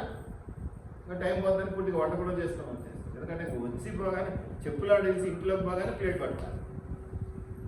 ఎక్కడ కొందరు, ఎక్కడ నీవు, ఎక్కడ నేను? వాళ్ళు పరిశుద్ధాత్మను పొందుకోవడమే కాదు, వరాలను పొందుకోవడం. అన్యులు ఏదో వాళ్ళ సార్ పిలిస్తే పోయినా, బంధువులు, ముఖ్య స్నేహితులు. ఎంత గొప్ప ధన్యత, ఎంత గొప్ప ఆశీర్వాదం. నీ వల్ల ఎవరు ఆశీర్వదించారు? క్రైస్తవ్యం అంటే ఇతరులకు ఆశీర్వాదకరంగా మనం ఉండటం, నాకేం దొరుకుతుందని ఆలోచన చేయడానికి కాదు. నేను ఎంతవరకు ఎవరికి ఆశీర్వాదకరంగా ఉండగలను, ఎవరికి నా వల్ల మేలు జరుగుతుంది. ఓకే, నాకు ఏదో నొప్పి కలగవచ్చు, బాధ కలగవచ్చు, ఇంకేదో ఇబ్బందిగా లెట్ ఇట్ బి. తర్వాత దాన్ని ఎలా పూడ్చాలో దేవుడికి తెలుసు, దాన్ని ఎలా నింపుకోవాలో దేవుడికి తెలుసు. ఇక్కడ వీళ్ళందరూ అయితే అన్ని జనుల మీద సైతం కుంపరింపబడి చూచి విభ్రాంతి నొందరి, ఆశ్చర్యపోయినారు ప్రజలు. అక్కడ ఇదేంటయ్యా, బాప్తిజం తీసుకొని రక్షించబడిన తర్వాత కదా పరిశుద్ధాత్ముడు దిగుతాడు, ఏదో పని చేస్తాడు, మనం కూడా ఏదో అది జరిగింది ఇది జరిగిందని సాక్ష్యాలు చెప్పుకుంటాం. ఇదేదయ్యా బాబు, ఒక మీటింగ్ పెట్టి ఆ పనులైనటువంటి బంధువులు పిలిచినాడు, స్నేహితులు పిలిచినాడు, ముఖ్య స్నేహితులు పేదలు వాక్యం చెప్తే పరిశుద్ధాత్ముడు దిగటం ఏంటి, వరాలు ఇవ్వటం ఏంటి అక్కడ ఉన్నటువంటి వారికి. అందుకని అక్కడ ఉన్నటువంటి ప్రజలు, విన్న ప్రజలు ఏమైపోయినారు, విభ్రాంతి, ఆశ్చర్యం మీద ఆశ్చర్యం వేసింది వాళ్ళకి. నిన్ను చూసి ఎవరికైనా ఆశ్చర్యం వేయాలంటే మరి నీ పరిస్థితి ఏంటి, నీ పరిస్థితి ఏంటి, నీ పరిస్థితి. దేవుని వాక్య పరిచయం నీ కుటుంబంలో జరుగుతున్నదా? నీ బంధువులను ముఖ్య స్నేహితులను పిలుచుకుంటూ ఉన్నావా? అట్టి స్వార్థ పరిచయం ద్వారా అవతలోడు ఎవడన్నా పరిశుద్ధాత్మను పొందుకుంటారు, నీకు కూడా నీవినే కదా. నువ్వు ఏర్పాటు చేసిన మీటింగ్లో వాడు ఉన్నతంగా వస్తే అది నీకు కూడా దీవెనే. నీవు అనుకుంటున్నావేమో నాకే వస్తుంది, వాడు మేలు అనుకుంటా, అమ్మో నాకొద్దు, నాకు కూడా కావాలి అనుకుంటున్నావేమో. నువ్వు కొంచెం నష్టపోతే అవతలోడికి 10 పైసలు లాభం వస్తే నీకు 100 పైసలు లాభం అని దేవుడు. చాలా ట్రయాంగిల్, ఇట్లా పోతే అట్లా పోతే అట్లా పోతే ఇట్లా వచ్చేస్తుంది. నీకు ఇవ్వవలసింది ఎప్పుడు కూడా దేవుడు. ఇప్పుడు మళ్ళీ చెప్పు, కొత్తగా ఆలస్యంగా ఏదైనా ఒక్కరు ఉంటుంది పేరులాగా, వెంటనే వినడం నీకు చేత కాదు, ఈయననా అనుకుంటాం, ఈయన చెప్తే నేను చేయాలన్నా అనుకుంటాం. అందువల్ల దేవుడు కొంచెం లోపల తీసుకోవడానికి ఇవి పడుతున్నాయి. ఏమంటావు, అంత పడ్డా కూడా కొంచెం తిక్కు ఏందో ఇది తిక్కు ఏమంటారు, తోలుమందం. ఈ తోలుమందం వల్లతో వచ్చింది కొంచెం పతలా చేసుకున్నాం. అది దీని తోలుమందం కాకుండా పతలా ఉంటే బాగుంటుంది. దయచేసి జ్ఞాపకం పెట్టుకున్నాం. ఇక్కడ మీరు గమనిస్తారు, ఏలైనగా వారు భాషలతో మాట్లాడచ్చు, దేవుని కనపడుతుండగా వినిరి. అందుకు పేతురు, మన వలె పరిశుద్ధాత్మను పొందిన వీరు బాప్తిజం పొంది పరిశుద్ధాత్మను పొందుకుంటాం, అది పద్ధతి. ఇక్కడ ఏమైంది, ముందు పరిశుద్ధాత్ముడు వచ్చేసాడు కాబట్టి పేతురు అంటున్నాడు, పరిశుద్ధాత్ముడు వచ్చిన తర్వాత ఇక బాప్తిజం పొందకుండా మీరు నాపగలిగే వారు ఎవరు చేద్దాం. ఎంతమంది రక్షించబడ్డారు లెక్క లేదు. కానీ కొన్ని చోట్ల లెక్క ఉంది, 3000 మంది, 200 మంది, 500. ఇక్కడ లెక్క లేదు. కానీ నేను అనుకుంటా శతాధిపతి అంటే కొంత గ్రాండ్గానే పెట్టింటాడు, కొంత ఎక్కువ మందినే తెలుసుకోండి. అందులో బంధువులు ముఖ్య స్నేహితులే కదా. అంత గొప్ప దీవెన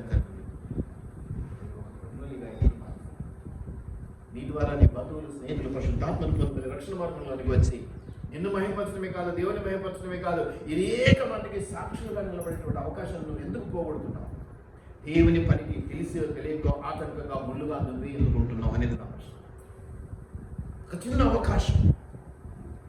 ఇంతకుముందు కొత్తలో మీకు అందరికీ చెప్పుకున్నాను, బర్త్డే చేసుకోండి, ఆ ఖర్చులు కూడా నేను పెట్టుకుంటాను. ఏం పోయినాం కదా, టీ బిస్కెట్, నేను ఆ టీ బిస్కెట్ చాయ్ ఖర్చు కూడా నేను పెట్టుకుంటాను. కానీ పెట్టుకోండి, అనేక తినబండి. మీకు గుర్తుందో లేదో, ఎందుకంటే మీరు మానేశారు కాబట్టి మీకు గుర్తుండకపోవచ్చు. ఈ మాట నేను ఎప్పుడు చెప్పాను, ఒక్క మీటింగ్ పెట్టుకున్నా, ఏదైనా ఖర్చు నేను పెట్టుకున్నాను. అది నా పని కాదు. కానీ ఏదో మీకు ఎందుకు ఇబ్బంది కావాలి, ఇబ్బంది ఉందని పిలుచుకోలేకపోతున్నారేమో, అలా ఇబ్బంది అనేది కొంచెం తగ్గితే పిలుచుకుంటారేమో నలుగురిని. అది కాదు మీ ఉద్దేశం. మీరు సుఖంగా ఉండాలి, మీరు సంతోషించాలి, మీరు ఏమంటారు తృప్తిపడాలి. అంతేగాని ఇలాగా ఆలోచన చేసి నా వల్ల వాడి పరిశుద్ధాత్మను పొందుకొని వాళ్ళు దీవించబడి వాళ్ళు బాప్టిజం తీసుకుంటే వాడు ప్రభువును మహిమపరిచారు, గణపరిచారు. ఆ లిస్టులో తెలిసినా తెలియకపోయినా నా వంతు దీవెన నాకు ఉంటుంది. ఇది ఎందుకు మనం ఆలోచించాలి? ఇంటి పరిచయం ఎందుకు కొనసాగించలేకపోతున్నాం? పరిచయం అనగానే బైబిల్ పట్టుకోవాలా, పరిచయం అనగానే ఇక్కడ నిలబడి నా మాటలు చెప్పాలి. లేదు నాయనా, నీ ఇంట్లో టీ పార్టీ పెట్టి నాకు పిలిచి నాకు దేవుని మాటలు చెప్పు. కాపుని పిలవటం ఇష్టం లేకపోతే నువ్వే చెప్పు. ఏంటంటే దేవుడు అనుమతి ఇచ్చాడు, దేవుడు అనుమతి ఇచ్చాడు కాబట్టి పేతులు పిలుచుకున్నాడు. నువ్వే చెప్పగలిగితే చెప్పు, లేదా నీకు అనుకూలంగా పాస్టర్ తెలుసు. కానీ దేవుని మాటలు నిక్కచ్చిగా చెప్పే వాళ్ళు ఉండాలి. ఎందుకంటే వాళ్ళు కొత్త వాళ్ళు. బీజము విత్తనం వేరేగా నాటితే చాలా వంకరపై పెరుగుతుంది. కాబట్టి ఖచ్చితంగా కరెక్ట్గా ఆ విత్తనాన్ని చక్కగా నాటగలిగిన వాళ్ళని తెలుసు. ఎందుకంటే అది నువ్వు మొదట చేసేది వాడి పాపం అమాయకులు, అది సక్రమంగా మొదటిది ఆ మొదట పెట్టేది చాలా చక్కగా పెట్టాలి. అంతే కదా నాయన, తర్వాత దాన్ని సరి చేసుకోవచ్చు. ఇలాగ చేస్తే వాడి పేరు మనవాడి పరిస్థితులు చెప్పి యేసు క్రీస్తు నామమున వారు బాప్తిసం పొందవాలని ఆజ్ఞాపించడం అంటే ప్లీజ్ అనలే, చెయ్యి అంతే, ఆర్డర్ వేసేసినాడు. ఆజ్ఞాపించడం అంటే అప్పుడు ఏమైపోయిందమ్మా, తర్వాత కొన్ని దినముల వారి కాపరిని అలా కాబట్టి పోషించారు, కాపురితో వాడు సావాసం చేసినారు. వారి ద్వారా, వారి యొక్క మంచితనము ద్వారా, వారి ప్రభులో భయభక్తులు కలిగి ఉండడం ద్వారా అనేకులు బంధువులకు, స్నేహితులకు ఏం జరిగింది? మనం ఇప్పటి వరకు చూసినవన్నీ కుటుంబాలు. ఇది కొంచెం పెద్దదిగా చూపిద్దామని చెప్పింది. ఏకమంది, ఎంతమంది నంబర్ రాయబడలేదు. అది కూడా విచిత్రంగా ఉల్టా. మొదట పరిశుద్ధాత్మను పొందుకున్నారు, తర్వాత అంత అద్భుతం అండి. రక్షించబడి విశ్వాసం ద్వారా రక్షించబడి బాటను తీసుకున్న తర్వాత పరిశుద్ధాత్ముడు ఖచ్చితంగా మనకు సహాయకుడిగా ఉంటాడు కాబట్టి పరిశుద్ధాత్మను పొందుకున్నారు అంటే నార్మల్. కానీ ఇది విచిత్రం, విభ్రాంతి నందిని. అది చూసిన వాళ్ళు ఏమైపోయారంటే ముక్కున వేలేసుకున్నారు, నోట్లో వేలేసుకున్నారు అంటారు. ఎట్లా జరిగింది? వీళ్ళు పరిశుద్ధాత్మను పొందుకున్నారు. ఇక పేదలు ఏమంటాడు ఆశ్చర్యంతోని, ఇక ఆపేది ఎవరయ్యా? ఇచ్చేద్దాం బాప్టిజం. ఆ కాపరికి సహకరించిన వారు ఎవరు? కాపరికి తాను పోయాడా? ఎవరు పిలిచారు? నువ్వు ఎప్పుడు పిలుస్తావు? నువ్వు ఎప్పుడు పెట్టుకుంటావు వాక్య పరిచర్య? ఎప్పుడు? ఎవరి కాదు, నీ బంధువులు స్నేహితులు కాదు, నీ ఇంట్లో నీ పిల్లలు ఆ యొక్క వాక్య పరిచర్య విషయంలో కొంచెం వెళ్తులో ఉండవచ్చేమో. చర్చికి రాకుండా, వాక్యం చదవకుండా, బైబిల్ చదవకుండా ఏదో చూస్తూ ఎలా కాలం గడుపుతున్నారేమో. ఈరోజు కాకుండా రేపైనా దురాత్మ ఆక్రమించుకుంటాడు కదా. సాధారణ కదా, అవకాశం కదా. కొంచెం వెళ్తున్నా వాడు భయపడతాడు. వెళ్తురంటే దేవుని వాక్యం. వెళ్తురే లేదనుకో ఇంకా వానికి పెద్ద సంబరం కదా, పండుగ చేసుకుంటాడు. ఎవరి దాకా ఎందుకు? నీ బంధువులు స్నేహితులు దాకా కాదు, నీ కుటుంబంలో ఎవరైనా ఒక్కరు అటువంటి బలహీనతతో ఉన్నారేమో. దేవుడిస్తున్న అవకాశాన్ని నువ్వు ఉపయోగించుకోకపోతే, దేవుడిస్తున్నటువంటి సందర్భాన్ని నువ్వు వాడుకోకపోతే, వారి రక్షణాత్మకమైనటువంటి మార్గాన్ని నువ్వే చేతులారా మూసివేస్తే అది అందరికీ శాపం, అందరికీ కూడా కష్టం, అందరికీ కూడా కీడు. జ్ఞాపకం చేసుకున్నాం ప్రభువా, ఎవరైతే నైనా అవసరతల్లో ఉంటారో, ఎవరైతే ఇష్టాన్ని కలిగి ఉంటారో, ఎవరైతే ఆసక్తితో ఉంటారో, ప్రార్థన విలువను గమనించినటువంటి వారు, విధేయత చూపించేటువంటి వారు, ఏదో అద్భుతాలు ఆరోగ్యాలు ఆశించడం కాకుండా అయ్యా విధేయతను పక్షపాతం లేకుండా అయా ప్రభావైనా మరి కలిగి ఉండేటువంటి వారు ఎవరైతే ఉన్నారో వారి ద్వారా అనేక మంది రక్షణలోనికి రావటానికి నన్ను కూడా నిశ్చితమైన ఒక పనిముట్టుగా వాడుకుంటాను. ఒక చిన్న గృహబడిక ద్వారా, ఒక చిన్న ఇంకేదైనా ద్వారా ప్రభు నేను అనేకులకు వాక్యాన్ని అందించేటువంటి ఒక పనిముట్టుగా వాడబడితే, ఒక అవకాశంగా వాడబడితే చాలు. అది కూడా నాకు దీవెన. అంటే దీవెనలను మా కుటుంబాలు, మా సంఘములు, మా సంస్థలు, మా పిల్లల తరములు వాడుకొని దీవించబడి నా సహాయం చేయాలి. నజరేయుడైన యేసు నామములో అడిగి ప్రార్థిస్తున్నాను.